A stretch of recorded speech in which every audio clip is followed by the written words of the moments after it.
Baiklah, kami yaitu Prilly Gracia Kristi Umbo dan Pinkan Gloria Tandayu dari kelas 1D Ilmu Kesehatan Masyarakat untuk memenuhi tugas dasar kependudukan. Pada saat ini kami akan mempresentasikan hasil diskusi kami mengenai demografi kesehatan. Sifat dan penggunaan statistik kesehatan.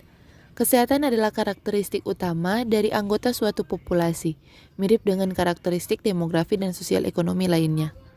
Dalam beberapa dekade terakhir, konseptualisasi kesehatan penduduk telah melampaui ukuran kematian. Untuk memasukkan tindakan kesehatan tertentu seperti kejadian atau prevalensi kondisi tidak wajar, atau ringkasan ukuran kesehatan seperti harapan hidup sehat dan kualitas hidup yang berhubungan dengan kesehatan. Ringkasan ukuran kesehatan populasi penting karena berbagai jenis aplikasi potensial, sebagaimana yang disebutkan oleh Murray, Salomon, dan Matters, yaitu yang pertama, membandingkan kesehatan satu populasi dengan kesehatan populasi lain. Yang kedua, membandingkan kesehatan populasi yang sama pada titik waktu yang berbeda. Yang ketiga, mengidentifikasi dan mengukur ketidaksetaraan kesehatan dalam populasi. Yang keempat, memberikan perhatian yang tepat dan seimbang terhadap efek kondisi kesehatan non-fatal pada kesehatan populasi secara keseluruhan penyelenggaraan. Yang kelima, menginformasikan perdebatan tentang prioritas layanan kesehatan dan perencanaan. Yang keenam, menginformasikan debat tentang prioritas untuk penelitian dan pengembangan di sektor kesehatan. Yang ketujuh, meningkatkan kurikulum pelatihan profesional di bidang kesehatan masyarakat. Yang kedelapan, menganalisis manfaat intervensi kesehatan untuk digunakan dalam analisis efektivitas biaya. Definisi konsep. Yang pertama, kesehatan. Organisasi Kesehatan Dunia memberikan definisi positif tentang kesehatan dalam konstitusinya pada tahun 1946, yaitu kesehatan adalah keadaan kesejahteraan fisik, mental, dan sosial yang lengkap dan bukan hanya tidak adanya penyakit atau kelemahan. Definisi yang kedua, kondisi kesehatan. Beberapa istilah umum digunakan untuk menunjukkan kesehatan yang kurang baik, seperti penyakit, kondisi kesehatan, dan kondisi tidak sehat, dan definisi tersebut tumpang tindih. Penyakit adalah kondisi buruk atau abnormal pada organ atau bagian tubuh tertentu. Morbiditas adalah istilah luas untuk kondisi kesehatan apapun. Dengan demikian, morbiditas meliputi penyakit cedera dan gangguan. Lebih khusus lagi, morbiditas meliputi kondisi akut, yaitu termasuk penyakit dan cedera akut, dan kondisi kronis, yaitu termasuk penyakit kronis dan gangguan. Komorbiditas adalah istilah yang mengacu pada beberapa kondisi kronis pada satu individu. Sumber data studi kesehatan dan kualitas statistik kesehatan.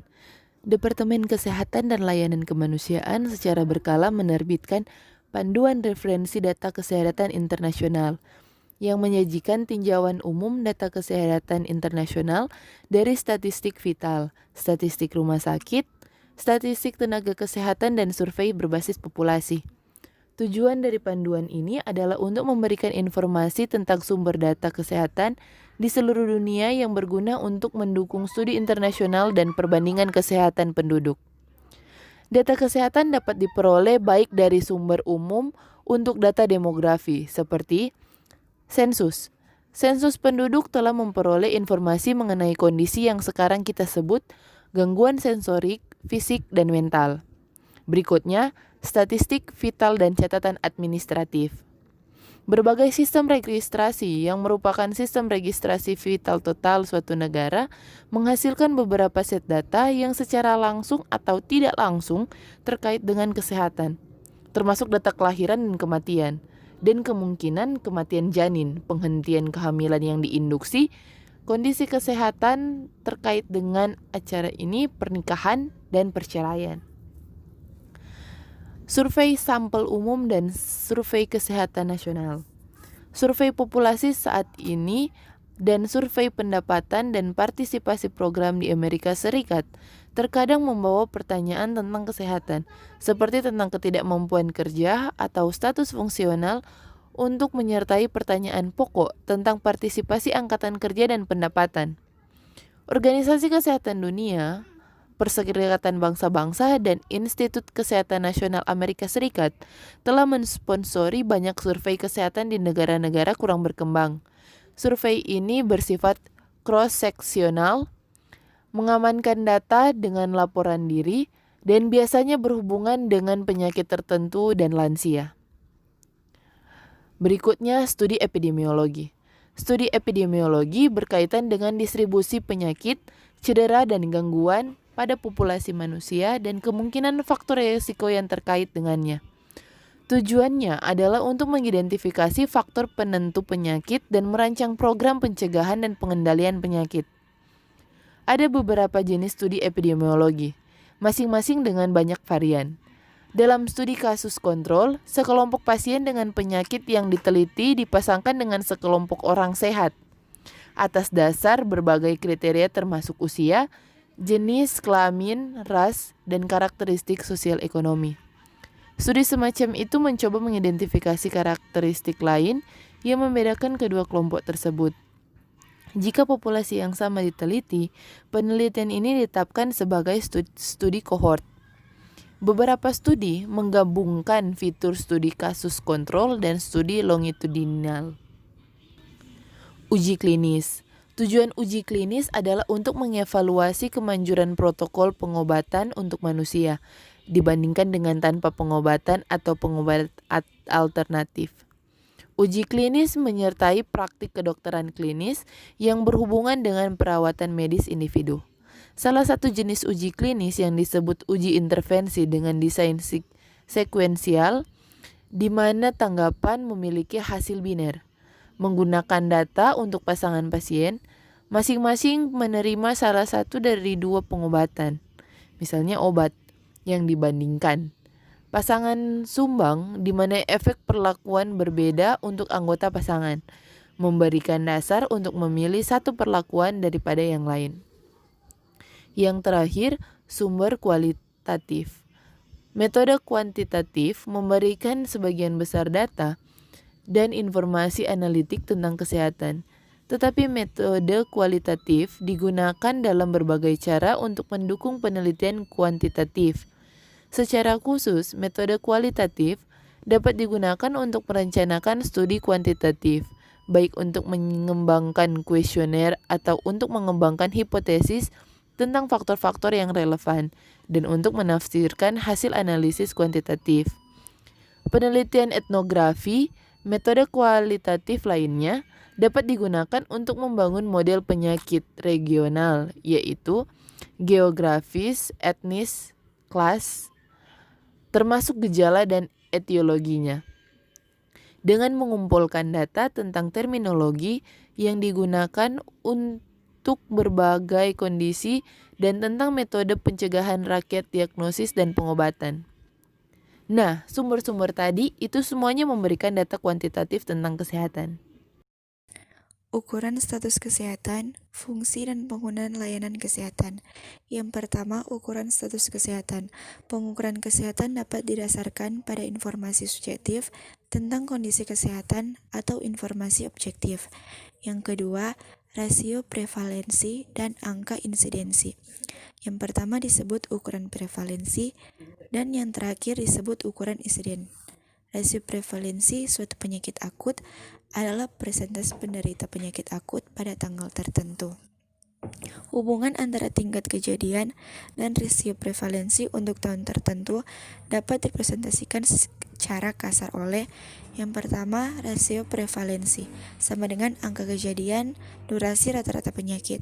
Kedua, durasi rata-rata penyakit sama dengan rasio prevalensi atau angka kejadian.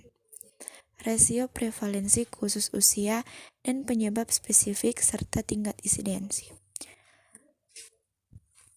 DC merupakan jumlah kematian dari penyebab dan PC adalah jumlah orang yang memiliki kondisi kesehatan yang sama.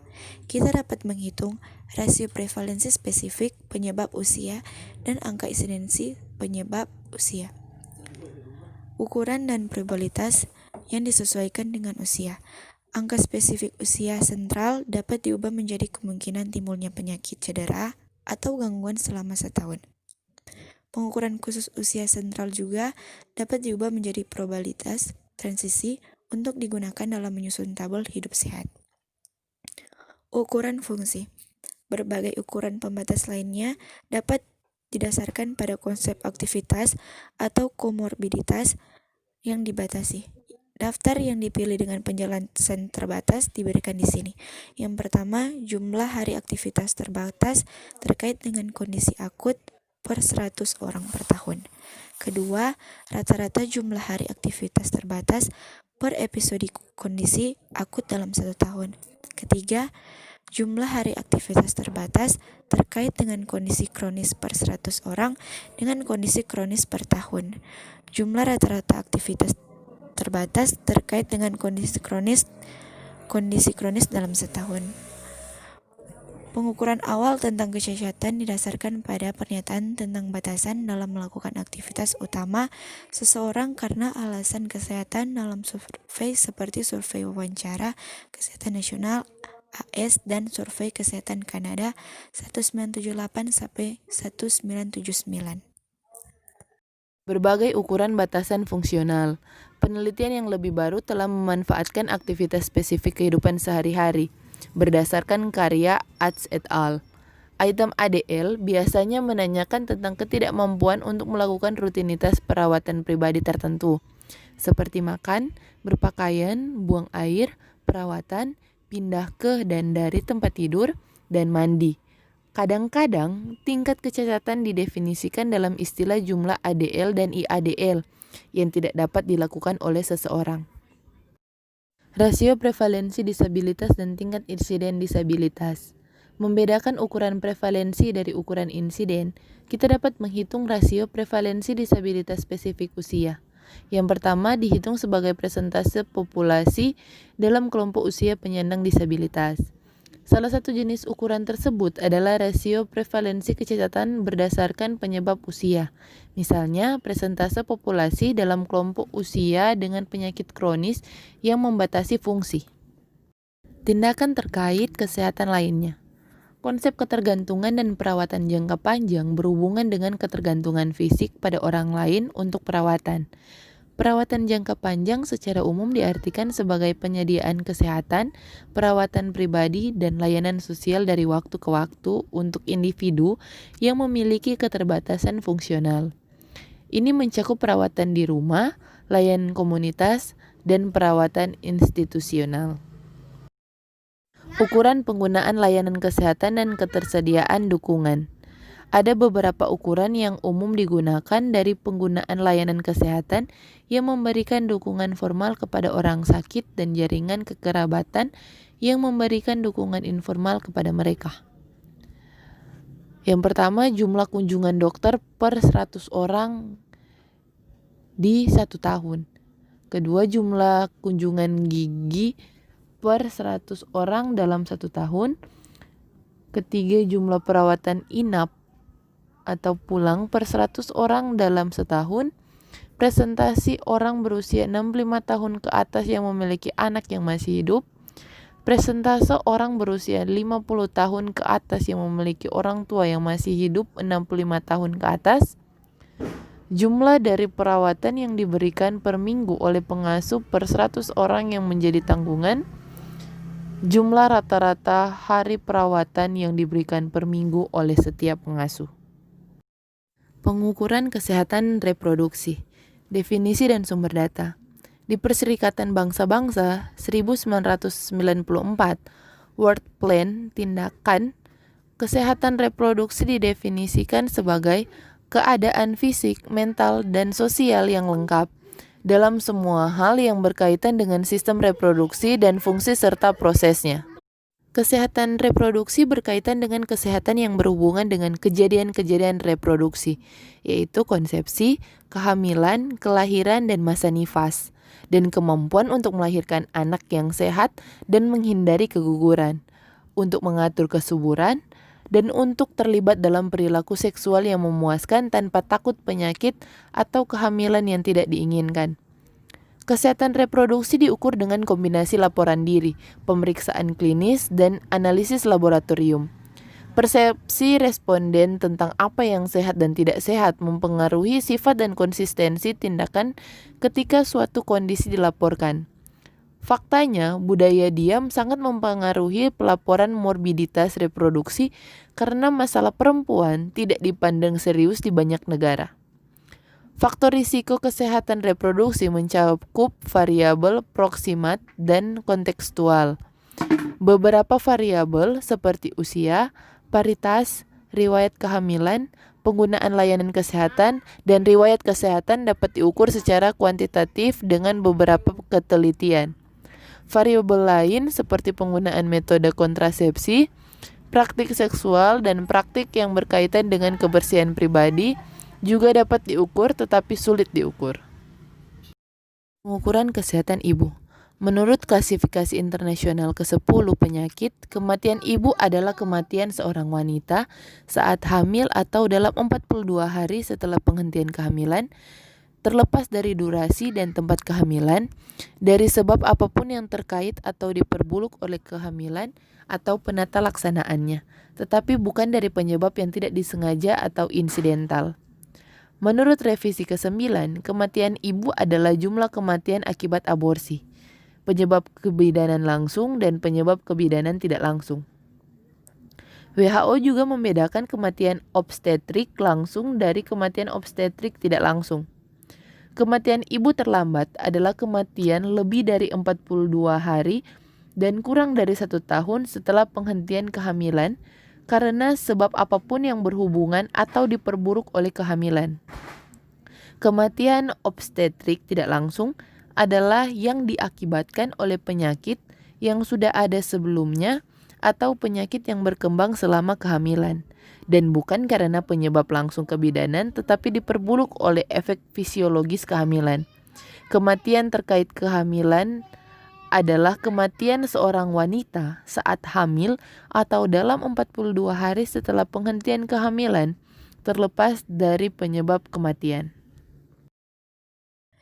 Rasio kematian ibu sekarang secara umum didefinisikan sebagai jumlah kematian akibat penyebab nifas per 1000 kelahiran. Dalam rumus, untuk memperkirakan rasio kematian ibu, jumlah kelahiran digunakan sebagai perkiraan angka wanita yang terpapar risiko kematian akibat penyebab nifas. Ukuran kehilangan kehamilan. WHO 1992, kematian neonatal adalah kematian di antara kelahiran hidup selama 28 hari pertama kehidupan. Kematian neonatal yang terjadi selama 7 hari pertama kehidupan disebut sebagai kematian neonatal dini. Kehilangan kehamilan dan kehilangan janin. Pada tahun 1950, Organisasi Kesehatan Dunia merekomendasikan definisi tentang kematian janin untuk penggunaan internasional. Rasio janin dan angka kematian janin yang spesifik mungkin dihitung dalam istilah masa gestasi janin atau dalam hal usia ibu. Karakteristik lain dari pentingnya dalam analisis kehilangan janin adalah status perkawinan ibu.